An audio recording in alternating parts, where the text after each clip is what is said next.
3 priežastys, kodėl yra geriau filmuoti su telefono kamera. Ką, tu čia?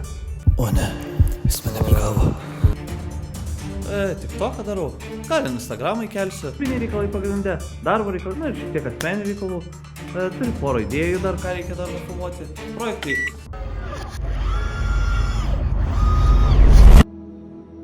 Ką tu čia matai? Kodėl čia su telefonu fotkinta? Labai geras klausimas. Na matai, video filmuoti telefonu yra autentiškesni ir netrodo kaip reklama. A tu mėgi?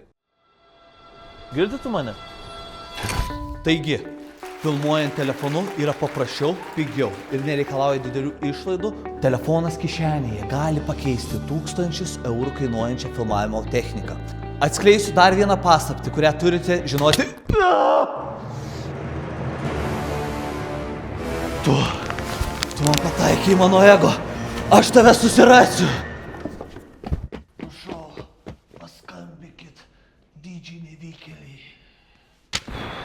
Vau, koks geras filmas. Eik, tu nubaig, tu čia žiūrėk, viskas su kamera yra filmuota. Nu ne, tai kokybė, tai prasta, pasižiūrėgi. Eik, tu koks čia biudžetas, tu pažiūrėjai. Nu, gerai, 5 milijonai, bet ten aktorių, tikrai. Nu, tai tu padaryk tokį, pats jeigu mandras. Žiūrėk, va, tuoj padarysiu. Sveiki visi surinkę.